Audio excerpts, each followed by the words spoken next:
Oh, this is the RPG Pundit, the final boss in Internet Shitlords. And today I'm going to talk to you guys about something you might have heard of if you're on the social media scene. And if you're not, you're going to find it, interesting, I guess you could say, which is the magic wheelchair, or the weaponized wheelchair is what it would more accurately be. And this is a thing that someone created for D&D to enable greater amounts of representation, I guess, of disabled people in a D&D game. So basically it's an item or an object that it's suggested that you could have. If a character was disabled, they could start with this wheelchair that would let them move around. It's a combat wheelchair. That's it, a combat wheelchair. Right? And they can fight with it, and it has like little magic things that can float up and down stairs. And it's it was created by someone named Sarah Thompson, who I'm assuming is probably, I mean, in her Twitter it said something like advocate for disability advocate or something like that. I'm gonna be assuming that means that she has a disability herself, but you can't 100% be sure of that, but whatever. So she created this. It's a free product, and the goal was to encourage DMs to allow players with disabilities to have their characters with disabilities. I'm guessing that's how it goes. Have this wheelchair that basically fixes a bunch of the disabilities, or basically makes up for them, you could say. Which seems a bit odd to me, but I am going to speak a little bit in defense of the magic wheelchair and of Sarah Thompson here, which is that a whole bunch of people attacked her and her product. And by attack, I don't mean actual attack. I mean criticized, right? But she described it as an attack, right? And the argument was on the basis of that, oh, it's unrealistic, and it's they wouldn't have had wheelchairs back then, and stuff like that, right? And that is a stupid thing to argue about, because this is something that's like for D&D. It's like for the Forgotten Realms, right? The Forgotten Realms is just, yeah, of course you can have a magic wheelchair in the Forgotten Realms, right? Or in any D&D setting. It's like there's nothing about them that would eliminate that possibility, right? That's different if you're playing Lion and Dragon. If you're playing a medieval authentic setting that's actually, set in medieval Europe, that's a different story. But in magical Renaissance fair, Adventureland, which is what most D&D 5th edition settings and what most official Wizards settings are, why the hell would it matter? You can have all kinds of other nonsense. Of course you can have a magic wheelchair, right? So it seemed to me to be really a stupid argument to make that I see people falling for many times, because there is a good argument to make to criticize the magic wheelchair, but that's not the right one, right? Not unless you're playing, if you're not going to play a medieval authentic game that's actually set in the Middle Ages, then you have no basis for argument. And if you are going to play that, if you haven't played something like Lion and Dragon, if all you've played is D&D in the Realms or Greyhawk, you might think that what you're doing is playing a medieval game, but it's not really a medieval game, right? So there's nothing, you can't make any kind of argument on the basis of historical accuracy or realism or tradition, because there's nothing of that in any of those settings. If you want that, and incidentally want to support me and my work, then you should pick up my games, like Lion and Dragon. That is a medieval authentic game. It's an OSR game, which means it's based on the original D&D rules, but it's made for running with a medieval authentic style and flavor. The magic, the combat, everything is different to fit actual medieval sources about those things, right? Dark Albion, which is a medieval authentic setting. It's England, a fantasy version of England during the War of the Roses. The Old School Companion, which has tons of stuff that is really useful for magic of all kinds, medieval culture, medieval fairyland and stories that are, some of them quite sinister, stuff for the court, business, etc., etc., etc. It's a huge book. that you can use. Like, you can use these yourself, like as is, or you can incorporate all the stuff from here into a D&D game of whatever edition, and then you would have something that you could call a medieval game, right? Where a combat magic wheelchair wouldn't really make any sense. But in the normal game, it does, right? So, while I'm doing the ad blurb, I guess I should add, if you want to support me, then I've got a Patreon and a paid PayPal, but a Patreon and a PayPal. But if you want to get something back, aside from my products, you can also check out my PDFs, which include the RPG Pundit Presents series, and there's 102 of them. The link is in the description below. Check them out.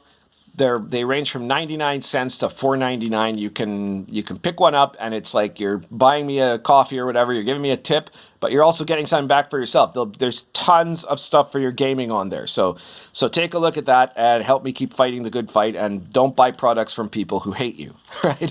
Buy products from people who don't hate you. Anyway, so Sarah Thompson does have a point that is a stupid criticism to make. Right, it's entirely credible in the Forgotten Realms to have that kind of thing.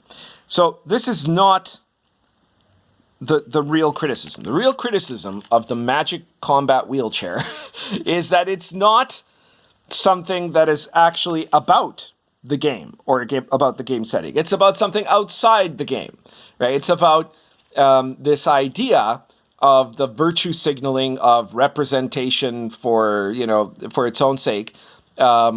And to, for people to cheer and applaud outside the game, that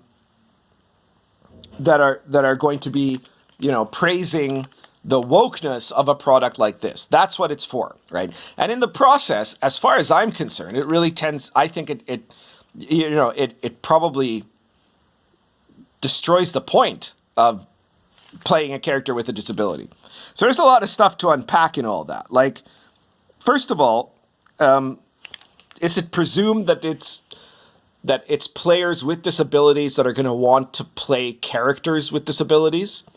I mean, first and foremost, I don't know. I don't know what the rules are this week because, of course, the SJW left changes it every week. Is it even still legal if you're not disabled to play a disabled character in an RPG, or is that now a hate crime?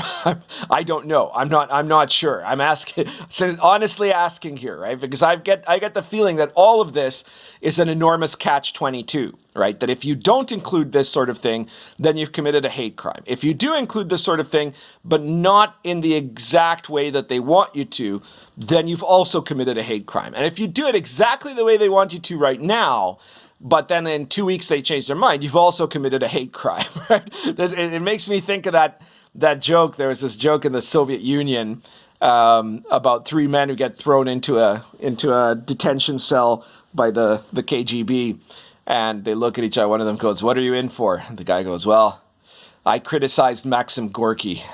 And the other guy goes, "Oh, well, that's strange, because I praised Maxim Gorky and they threw me in here." And the third guy goes, "You think you guys are surprised? I am Maxim Gorky." So, it's like there's no way to win in this setup in the way that they're doing this, except not to play. And I will again make a slight defense of Sarah Thompson in that I saw her interviewed in D&D Beyond, which is, again, that's the point of this product. The point of this product is for Wizards of the Coast to interview the person who made the product on their D&D Beyond channel so they can show off how woke they are, so the person can show off how woke they are. There was another commentator that was even more pretentious much more pretentious actually than Sarah Thompson, who was commenting, and she was showing off how unbelievably woke she was, right? And all of them together get to feel really important and like they're doing important things. That's the purpose of this product. It's not to entertain. It's not to be something that is going to be usable for your game for its own sake.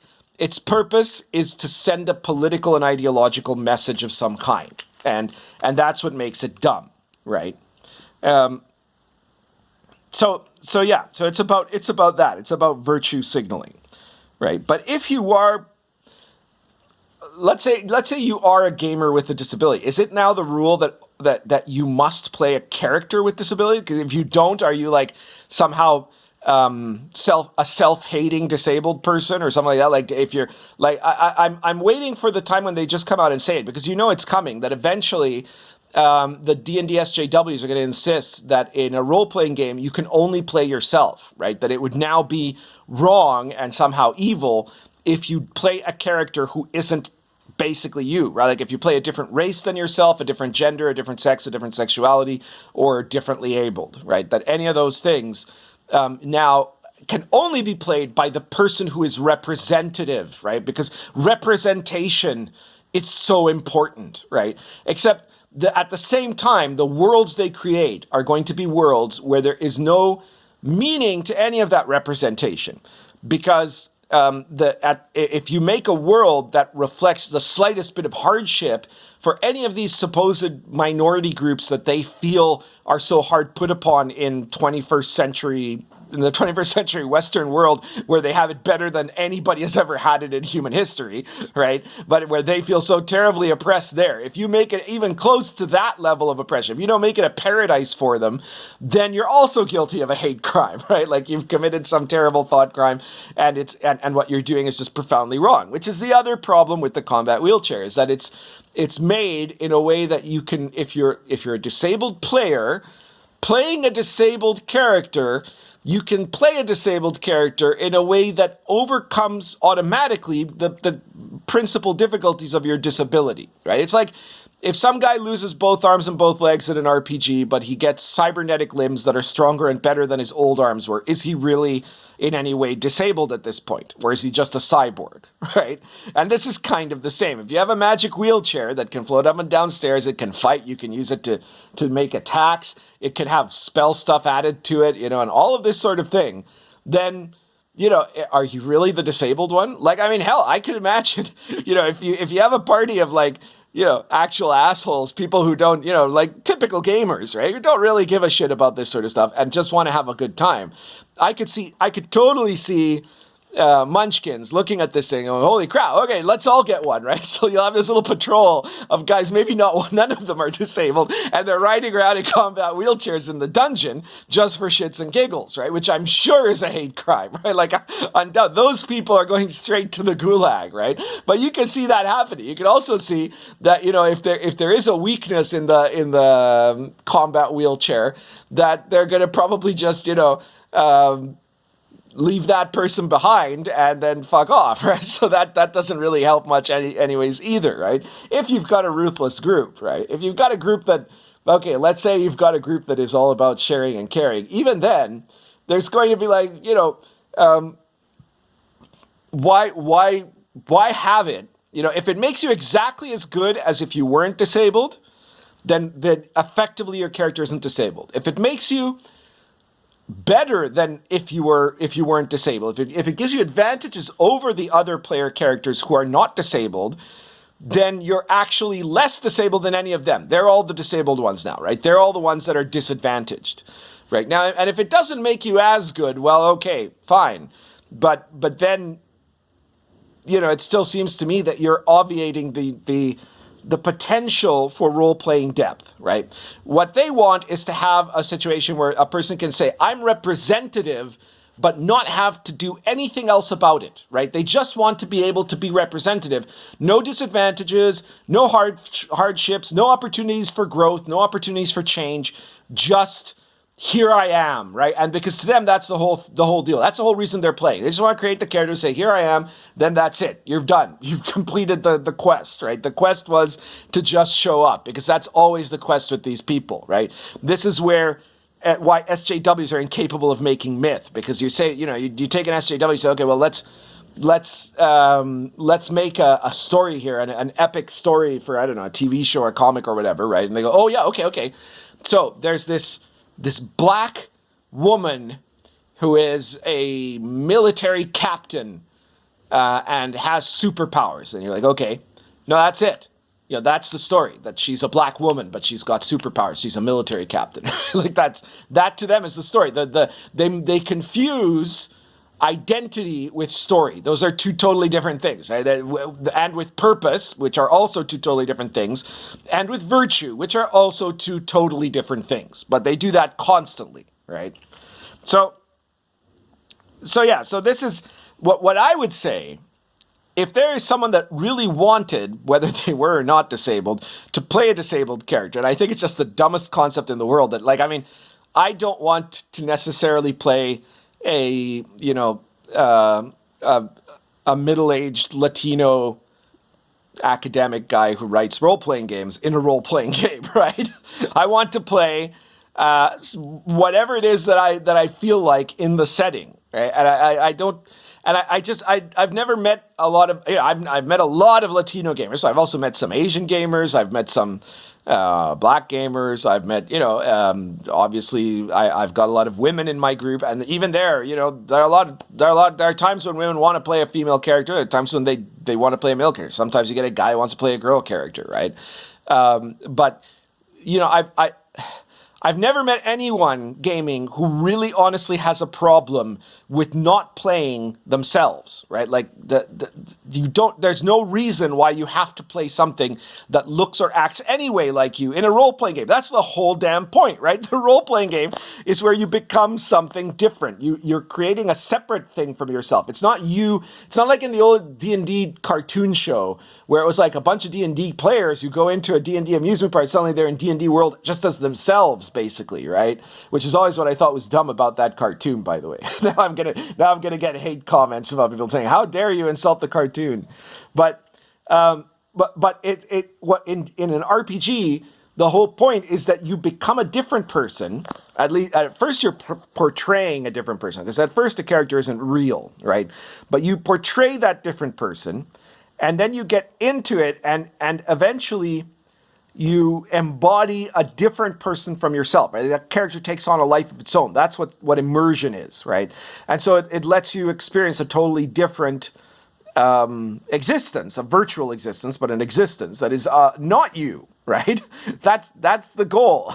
So it's dumb to begin with. But let's say that for whatever reason, person disabled or not, wants to play a character with a disability. Now, sometimes it happens in the game. In Lion and Dragon, there are very severe critical tables, especially if you use the expanded critical tables from the old school companion, that can happen in combat, that you can end up losing a limb, right? You can end up paralyzed. There are results in the critical tables that directly result in paralysis, right? So the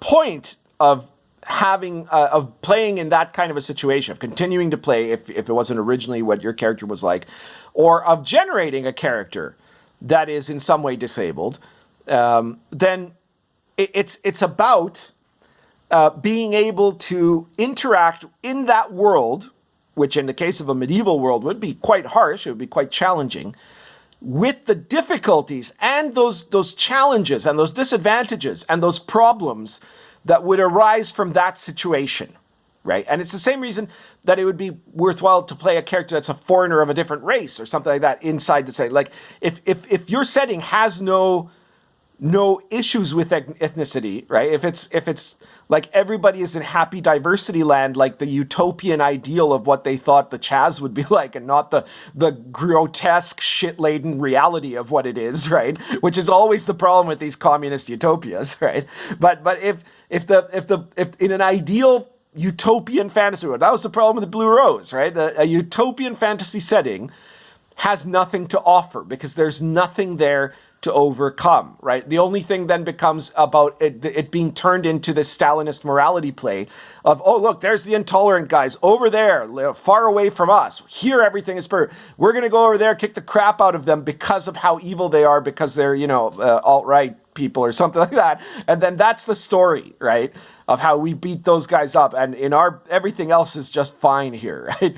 That's a stupid and bad story, right?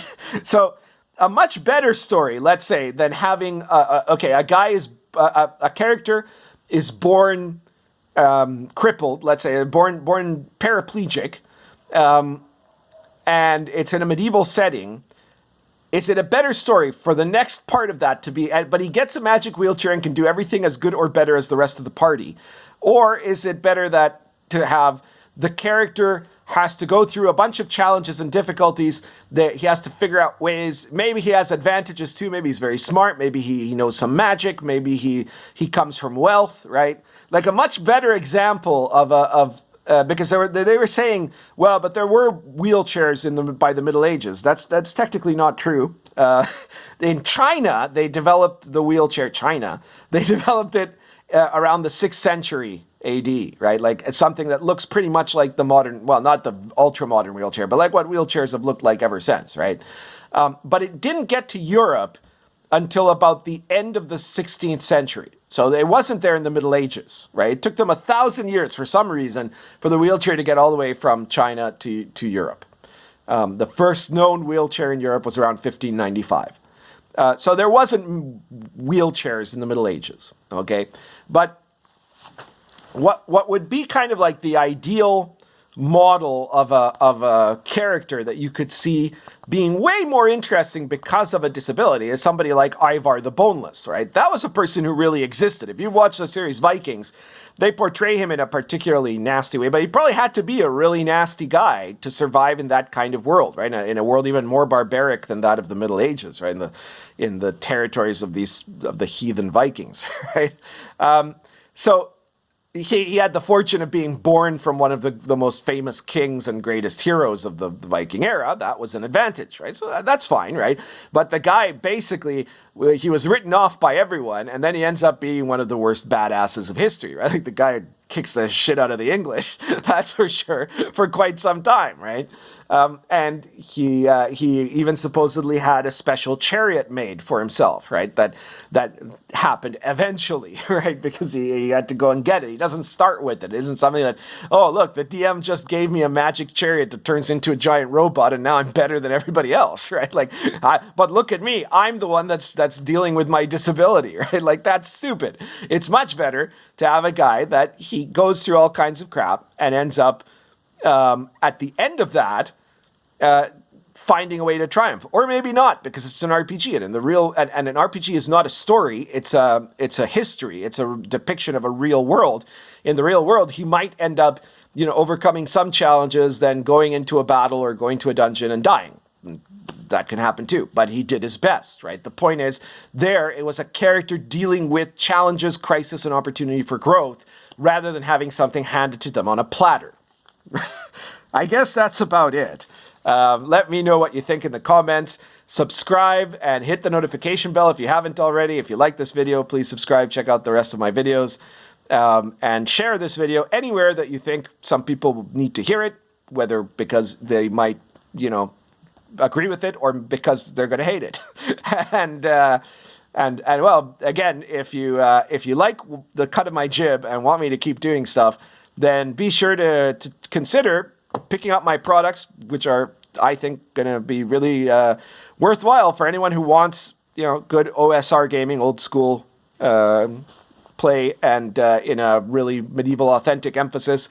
But I also have in the RPG Pundit Presents series, I've got Star Adventurer, which is my space opera RPG, which you can get for $9.99 in print and PDF.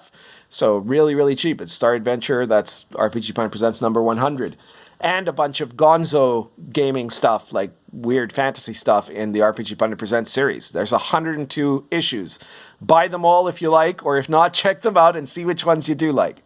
And yeah, but mostly share the video and keep watching, guys. Currently smoking Nira Poker plus Argento Natural.